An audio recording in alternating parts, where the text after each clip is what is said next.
ይህ የምጽአቱ ድምጽ ነው። የምስራች ታላቅ የመዘጋጀት ጥሪ። የበጉ ሰርግ ስለደረሰ ሚስቱም ራሷን ስላዘጋጀች ደስ ይበለን፣ ሐሴትም እናድርግ፣ ክብርንም ለእርሱ እናቅርብ። የዮሐንስ ራእይ ምዕራፍ 19 ቁጥር 7። ሰላም ሰላም፣ ጤና ይስጥልኝ። በመላው ዓለማችሁ ድንቅ ፍጻሜን የምትከታተሉ ቤተሰቦቼ ጸጋና ሰላም ከሁላችሁ ጋር ይሁን። የምጽአቱ ድምጽ ነው። ወንድማችሁ አገልጋይ ያሬድ ነኝ። በወቅታዊ መረጃ መጥቻለሁኝ። እንግዲህ ሰሞኑን ለዓለማችን በጣም አዲስና አነጋጋሪ የነበረው ነገር የዶናልድ ትራምፕ ወደ ቻይና መሄድ ነው።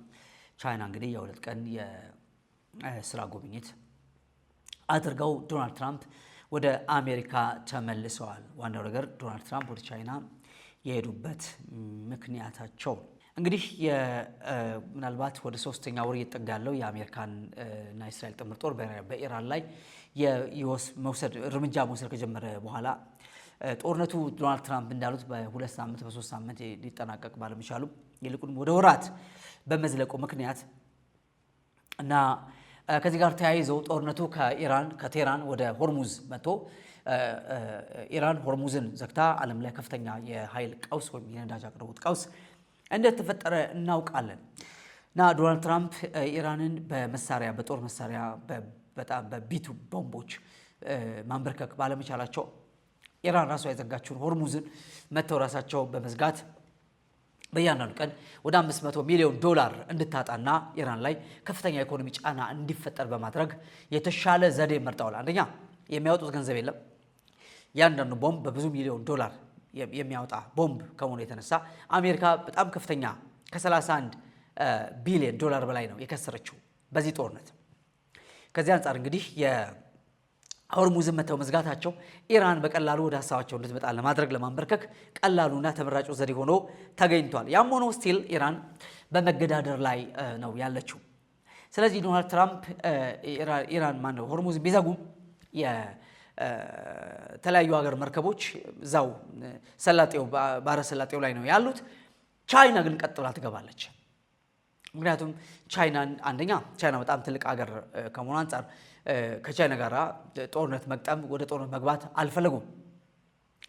ስለዚህ ኢራንም ጦርነቱን የቻይናና የአሜሪካ ማድረግ ስለፈለገች እስቲ ቻይናን ይከለክሉ እንደሆነ አያለው፣ ካልሆነም ጦርነቱ ተገላገልኩ በሚል ነው የዘጋችው። ፋይናሊ ግን ዶናልድ ትራምፕ ከቻይና ጋር ተስማምቻለሁ በማለት ቻይና የጦር መሳሪያ እንዳሰጥ ተነጋግረናል፣ ቻይና ትግባ በሚል ሌሎቹ ተዘግተው ቆይተዋል እስካሁን ድረስ ማለት ነው። እንግዲህ በእንዲህ እንዳለ ስቲል አሁንም ከአንድም ሁለት ጊዜ በጠረጴዛ ዙሪያ ተሞክሮ ድርድር በተለይ በኒኩለር ግንባታው ላይ መስማማት ባለመቻሉ ምክንያት ኢራን እስካሁን ድረስ ልቧን ጠንክራ ስላለች ዶናልድ ትራምፕ ቀጥታ ወደ ቻይና ሄዱ ማለት ነው። እዚህ ከቻይና ጋር የሄዱበት ለምሳሌ እንዲህ ያለ ጦርነት ባይኖር ኖሮ ወዳጅነት ነው፣ የንግድ ስምምነት ነው የሚሰጠው ነበር። ነገር ግን በጣም ማሸነፍ ባቃታቸው ጦርነት ላይ ሲምፕሊ ኢራንን ማንበርከክ እንዳሉት እስራኤል ኢራን ሆኖ ማንበርከክ ባለመቻላቸው ምክንያት የቻይና እገዛ ያስፈልጋቸው ነበር። ቱ ቲንግስ፣ አንደኛ ቻይና በትክክል ለኢራን የጦር መሳሪያ እንደማትሰጣት፣ የጦር መሳሪያ ብቻ አይደለም የሳተላይት መረጃዎችን ለኢራን እንዳሰጣት ኦፊሻሊ ማግባባት ነበረባቸውና በዚህም እንግዲህ ዶናልድ ትራምፕ ስኬታማ መሆናቸውን አውጀዋል። ይህ ጦርነት እስኪጠናቀቅ ድረስ ቻይና ለኢራን ምንም አይነት የጦር መሳሪያ እንደማሰጥ ቃል ተገብቶልኛል ብለዋል። እንግዲህ በትክክል ይሄ መሬት ላይ ከወረደና በትክክል እንደተባለው ከሆነ የጦር መሳሪያ ብቻ አይደለም ኢራን በዙሪያ ያሉትን የባህረ ሰላጤው ሀገራትን የምትደበድብበትን የሳተላይት መረጃ ጠቅላላ የምታወርድላትና መሰጣት ቻይና ናት። ስለዚህ የሳተላይት መረጃ እንዲሁም የጦር መሳሪያ ከቻይና ማታገኝ ከሆነ በእርግጥ ኢራን ትዳከማለች። ከዚህ ኢራን ላይ በጣም ብዙ ቀውስ ነው ያለው። ከባድ የኑሮ ውድመት፣ የመንግስት አለመረጋጋት፣ ኢራንን በአሁኑ ሰዓት ማን እንደሚያስተዳድር ማን እንደሚመራት የኢራን ህዝብ እርግጠኛ መሆን አለመቻል፣ ብዙ አይነት ቀውስ ውስጥ ነው ኢራን ያለችው። ግን አልሞት ባይ ተጋዳይ እንደሚባለው በአገሬ አባባል አልሞት ባይ ተጋዳይ ሆና ለሉዓላዊነታችን በቃ ይጨርሱ እናልቃለን በሚል ልባቸውን አጠንክረው ቀጥለዋል ማለት ነው እንጂ ከባድ ቀውስ ኢራን ውስጥ እንዳለ ይታወቃል። ምንም ነገር የለም፣ እንቅስቃሴ የለም ማለት ነው። በዛ በጣም ሰው ከእጅ ወደ አፍ በቃ ጦርነት በሌለበት ጊዜ እንኳን የኢራን ሕዝብ ችግር ውስጥ ገብቶ ነበረ። ጦርነት ሳይጀመር በ500 የኢራን ከተሞች ላይ ከባድ ሰላማዊ ሰልፍ ነበር።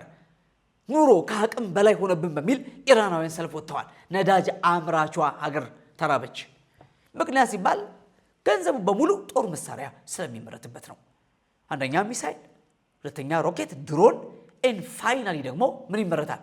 ኒኩለር ማለት ነው። እነዚህ ከፍተኛ በጀት ይፈልጋሉ። በጣም ከፍተኛ ውጭ ይፈልጋሉ። እዚህ ኢራናውያን ኢራን ይመርሱ የነበሩ ሰዎች አያቶላዎቹን ጨምሮ ኢራንን በዓለም ላይ ሱፐር ፓወር አድርገው ለማውጣት የኒኩለር ባለቤት መሆን አለባት እንጂ ሚሳይልና ድሮን በቂ አይደለም በሚል ሙሉ ኃይላቸውን እዛ ላይ በማዋላቸው ኢራን ቀውስ ውስጥ ገብቶ ነበር አስቀድመው። አሁን ደግሞ ጭራሽ ጦርነቱ የባሰ ነገሮችን አባብሶ ነው ያለውና ዶናልድ ትራምፕ በቀጥታ በጦርነት ማሸነፍ ያልቻሏትን ኢራንን የቻይና ልጅ ጠብዝዘው በስምምነት አንደኛ መረጃ እንዳትሰጥ፣ ሁለተኛ መሳሪያ እንዳታቀርብ ወይም እንዳትሸጥ ለማግባባት ነው ሄዱት። በዚህ እንግዲህ ዶናልድ ትራምፕ ተሳክቶልኛል ብለዋል። ቻይና በቃሏ ከታመነችና እንደተባለው ጦርነቱ እስኪያልቅ ድረስ የማትሰጥ ከሆነ። ሌላው እንግዲህ ሁለተኛው ነገር ዶናልድ ትራምፕ የተናገሩት ምንድነው? ኢራን ቻይናና አሜሪካ በፍጹም ኢራን የኒውክሌር መሳሪያ ባለቤት ጦር ቦምብ ባለቤት መሆን የለባትም በሚል ተስማምተናል ብለዋል። ኢፍ ሪሊ ትሩ በጣም ትልቅ ስኬት ነው። በጣም ትልቅ ስኬት ነው። ኢራን የኒኩለር መሳሪያ ባለቤት እንዳትሆን ተስማምተናል ብለዋል። ይሄን ስምምነት አሁንም ተግባራዊ ማድረግ ከቻሉ ለዶናልድ ትራምፕ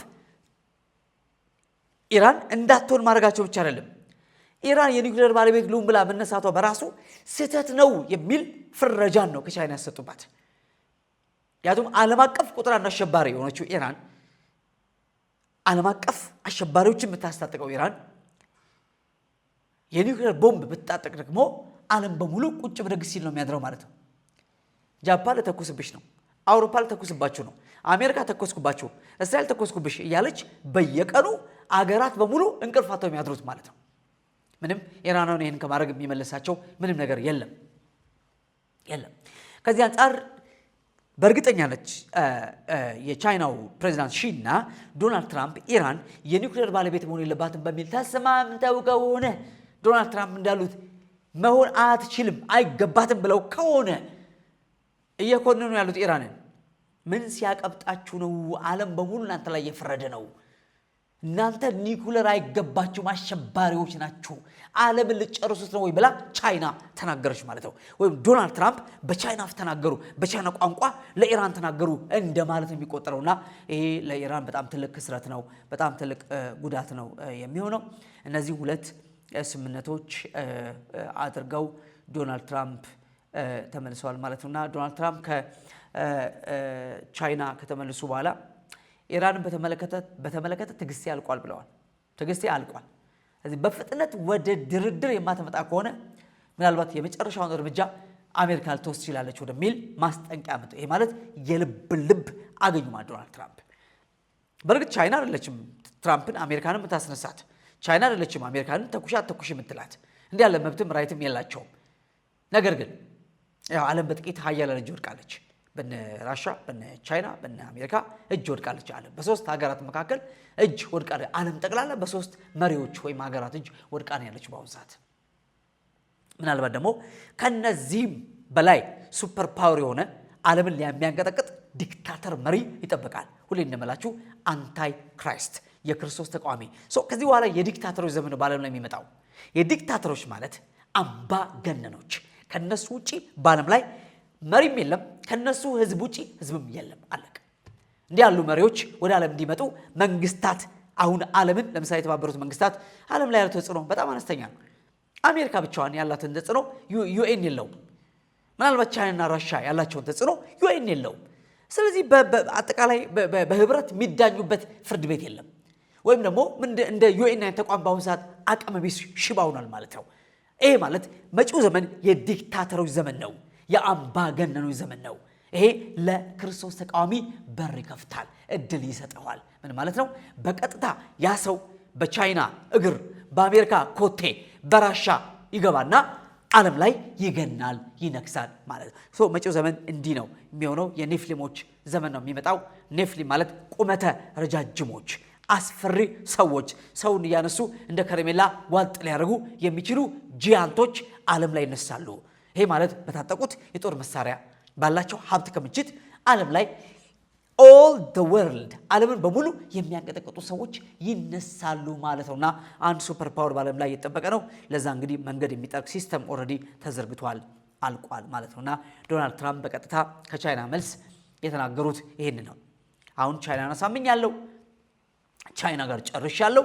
አሁን ከዚህ በኋላ ኢራን ወደፊት ወደኋላ ውልፍት ብትል የሚል አይነት ይመስላል ነገራቸው። ትግስቴ አልቋል። በፍጥነት ወደ ጠረጴዛ ዙሪያ ባይመጡ፣ ወደ ድርድር ባይመጡ አለቀላቸው ወደሚል አይነት ማስጠንቀቂያ ዶናልድ ትራምፕ መጥተዋል ማለት ነው። እንግዲህ የመጪው ጊዜ ቀጥሎ የሚሆነው ነገር ያሳየናል። እንግዲህ ምናልባት ከዘመን ፍጻሜ አንጻር ስንመለከተው ትንሽ ያስፈራል። ቻይና የምንጠብቃት አርማጌዶን ላይ ነው። ጎግ ማጎግ ሰልፍ ላይ ቦታ የላትም። ሕዝቅኤል 38 39 ላይ ቻይና የለችም። ቻይና የምናገኛት ዮሐንስ ራዕይ ምዕራፍ 16 ላይ አርማጌዶን ላይ ከምስራቅ የሚመጡ ነገስታት በደረቅ እንዲሻገሩ መንገድ ተሰናዳላቸው ወይም ኤፍራጥስ ደረቅ የሚል ቃል እናገኛለን። እነዚህ የምስራቅ ነገስታት እነ ቻይናና ሌሎች ምስራቃውያንን የሚመለከት ነው።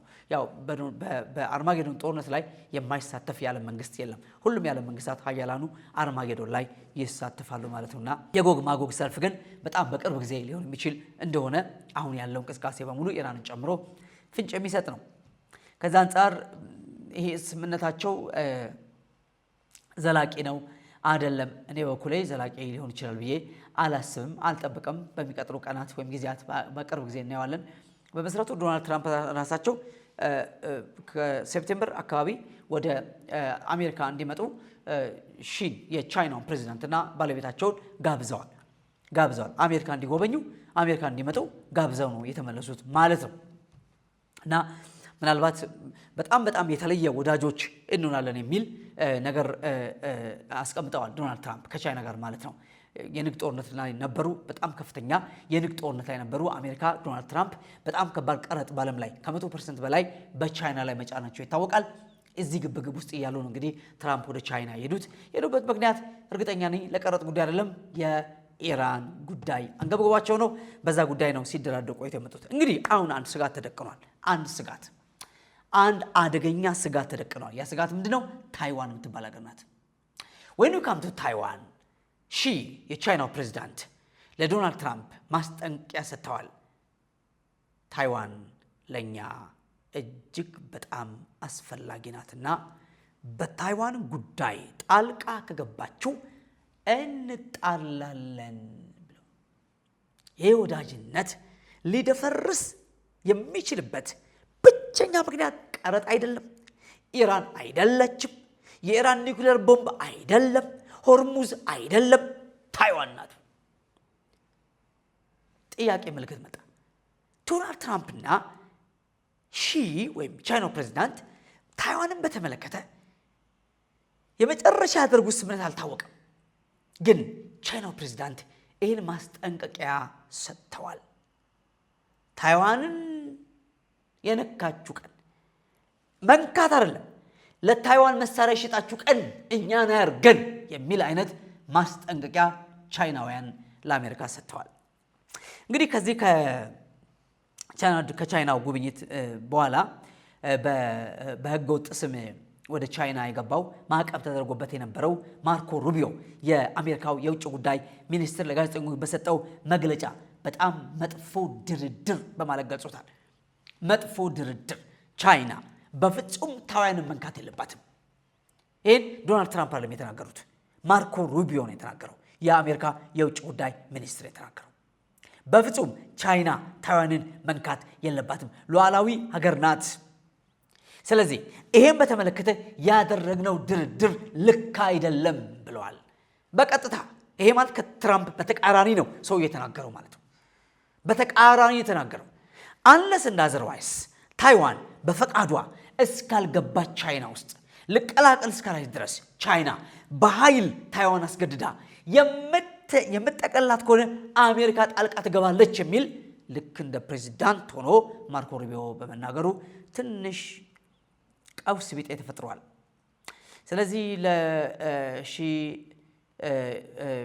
የኢራን ጉዳይ ብዙም ኬር አልሰጣቸው። ከፍተኛ ነዳጅ ይወስዳሉ ከኢራን ይታወቃል። ምናልባትም ከአሜሪካም ሊገዙ ይችላሉ። አሜሪካ ከፍተኛ ነዳጅ ክምችት አላት። ፕሮብለም ታይዋን ናት። ስለዚህ እንግዲህ ታይዋንን መጠቅለሏ አንድ ቀን አይቀርም ተብሎ ይጠበቃል። ማን? ቻይና። ስለዚህ ግዛቴ ናት ገንጥላችሁ ወስዳችሁብኝ ነው እንጂ ግዛቴ ናት። ስለዚህ ታይዋንን በተመለከተ አቋማችሁን አስተካክሉ፣ ፖሊሲያችሁን ቀይሩ፣ በታይዋን እንዳትመጡ በአይን የመጣችሁ ማለት ነው ብለው ሺ ጂንፒንግ አስጠንቅቀዋል ለዶናልድ ትራምፕ። በእርግጥ ዶናልድ ትራምፕ የኢራንን ጉዳይ ይፍቱልኝ እንጂ ታይዋንን ቢፈልጉ ሰልቅጠው ይዋጧት ይበሉ አይበሉ have no idea። በጓዳ ምን ተመከረ ምን ተፈረመ ምናቀው ነገር የለም። ግን በፊት ለፊት የተባለው ይሄ ነው። ዶናልድ ትራምፕ በዚህ ላይ ብዙ አስተያየት አልሰጡም። መሳሪያ እንኳን ለመሸጥ ለታይዋን በብዙ ቢሊዮን ዶላር የሚቆጠር መሳሪያ አሜሪካ ለታይዋን ለመሸጥ ተስማምታለች። ያንን ግን አሁን ያለ ቻይና ፈቃድ ማድረግ አትችልም። ነገሩ የሚደፈርስበት እንከን ነው። እንግዲህ አያችሁ ይሄ ስምምነት ይሄ አንድነት ይሄ ወዳጅነት ገደል የሚገባበትና አሜሪካና ቻይና ድብልቅልቃቸው የሚወጣበት ጉዳይ ታይዋን የምትባል ቁልፍ ሀገር ናት። ይሄው ነው። ስለዚህ የታይዋን ጉዳይ እንግዲህ በጣም አንገብጋቢ ሆኗል። በቻይና ጉዳይ ምንም ድርድር ውስጥ የማይቀርብ ጉዳያችን ነው። የአይን ብሌን መንካት ነው። እዚህ አሜሪካ በታይዋን ጉዳይ ጣልቃ ገባች፣ ወዳጅነታችን ይበላሻል። ከዚህ ስለ ኢራን አታስቡ፣ ስለ ሆርሙዝ እንደው ሆርሙዝ ዶናልድ ትራምፕ እንዲከፈት አልፈልግም ነው ያሉት። በቃ ይዘጋና ጉዷን ተመልከተው። ማን? ኢራን። ግን ያሉት ምንድነው? ሆርሙዝማ መከፈት አለበት። ዓለም ላይ ያለው ይሄ ቀውስ ቻይና ብቻ እየገባች ነዳጅ እየቀዳች መቀጠል የለባትም። ስለዚህ ዓለም በሙሉ የኃይል አቅርቦቱ በነፃነት ማግኘት ስላለበት ሆርሙዝ ይከፈት። ትራምፕ እኔ በሆርሙዝ መከፈት ችግር የለብኝም፣ ግን በፍጹም ሆርሙዝን መከፍተው በኒኩለር ጉዳይ 460 ኪሎ ግራም ዩራኒየም እጇ ላይ ያለ ታስረክብ፣ እሱን ታስረክብ። ማን? ኢራን። እንደዛ ከሆነ ችግር ሆርሙዝን እንከፍታለን፣ አለበዚያ ግን በዚህ እስካልተስማማን ሆርሙዝን አንከፍትም ብለዋል። ግን ለቻይና የኢራን ጉዳይ በጣም ተራ ጉዳይ ሆኖ የተገኘው የታይዋን ጉዳይ ግን የሰማይ ያህል የገዘፈ ነው። እንግዲህ እነዚህ ያሉ ቁጭ ጥያቄ ምልክት የሚደረግባቸው ነገሮች ነገ ጸብ የሚነሳባቸው ነገሮች ናቸው። ዶናልድ ትራምፕ ቀጠሉም አልቀጠሉም ይህን ጦርነት ምናልባት ቻይና እጇን ብታወጣና አሜሪካ በቀላሉ የኢራን ጦርነት ብታሸንፍ በመቀጠል ዶናልድ ትራምፕ ከስልጣን ሲወርዱ ወደ ስልጣን የሚመጣው ሌላው መንግስት ሌላው መሪ ታይዋንን ለመርዳት ቀኙን ቢያነሳ ወዳጅነት ፈረሰ፣ ድብልቅልቁ ይወጣል ማለት ነው። ታምር ይፈጠራል ማለት ወገኖቼ። ነገሩ እንደዚህ ያለ ሄደዋል። እንግዲህ ያው ወደ ፍጻሜ ስለምን ዘላቂ ሰላም የለም፣ ዘላቂ ስምምነት የለም። የክርስቶስ ተቃዋሚ እንኳን ለ7 ዓመት የሰላም ስምምነት ይፈራረማል። 3 ዓመት ተኩል ብቻ ይታገሳል። ወዲያውኑ ኪዳኑን ያፈርስና ህዝቡን መረሸን፣ ዓለምን በደም ማጥለቅለቅ ይጀምራል። እና በዘመን የሚጸና ስምምነት የሚጸና ኪዳን የለም። ይህ ዘመን የሐሰት ዘመን ነው፣ የአመፅም ዘመን ነው። ትልቁም ይዋሻል፣ ትንሹም ይዋሻል። ውሸት ቀላል ነገር ሆኗል። ሽንገላ፣ ማስመሰል ትልቅ በብዙ ሚሊዮን የሚቆጠር እንደ ቻይና ቢሊዮን፣ አሜሪካ ከ300 ሚሊዮን በላይ ህዝብ የምትመራ ሀገር ናት። ግን እንደዚህ ያሉ መሪዎች ይዋሻሉ፣ እያወቁ ይዋሻሉ። ይሄ ያለንበትን የአሕዛብ ዘመን የመንፈስ አሰራር ያመለክታል። የሚጸና ኪዳን የለም። ነገ ተነገ ወዲያ በእነዚህ ሀገራት መሃል ምን ይፈጠራል? እንዳትረሱ፣ ኢየሱስ ይመጣል። ዘመን ተፈጽመዋል። ጌታ ሊመጣ ስለሆነ ዓለም ላይ ሞቅ ቀዝቀዝ እያለ የሚቀጥለው ጦርነት ላይ ቀዘቅዝ ትርመስመሱ ድብልቅልቁ የሚወጣበት ጊዜ አለ። የሚያስፈልገው ነገር ምንም መጣ ምን ዛሬ ክርስቶስ መሆናችንን ማረጋገጥ ነው። በእርግጥ ወንድሜ በጌታ ነሽ፣ አርፈሻል፣ ካልሆነ አደጋ ውስጥ ነህ። ዛሬ ንስሐ ግባ። ኢየሱስ ብቻ ያድናል። በደሙ ብቻ ኃጢአት ይቅርታ አለ። በእርሱ በማመን ብቻ የእግዚአብሔር ልጅ መሆንና ወደ መንግስቱ መግባት ከሚመጣ ቁጣ ከዘላለም ፍርድ ትድናለ። ኢየሱስ ክርስቶስ ጌታ ነው። ኢየሱስ ክርስቶስን ጌታ አድርጋችሁ መቀበል የምትፈልጉ ጌታ ሆይ አንተ ብቸኛ የህይወቴ ጌታና ዳኝ መድኃኒት ነህ። ኃጢአቴን በደምህ እጠብልኝ፣ ልጅ አድርገህ ተቀበለኝ። ስለተቀበልከኝ አመሰግናለሁ። በኢየሱስ ስም አሜን። የአንድ ደቂቃ ጸሎት ነፃ ያወጣችኋል። ምስጋናና ውዳሴ ለስሙ ይሁን። ኢየሱስ በቅርቡ ይመጣል። ተባረኩ። ማራናታ አገልግሎቱን ለመደገፍ ለምትሹ በኢትዮጵያ ንግድ ባንክ መሳያ ፎር ኦል ኢንተርናሽናል ሚኒስትሪ የባንክ አካውንት ቁጥር 1046 31 29 65 8 ኢየሱስ እንደተናገረው በቶሎ ይመጣል። መሳያ ፎር ኦል ኢንተርናሽናል ሚኒስትሪ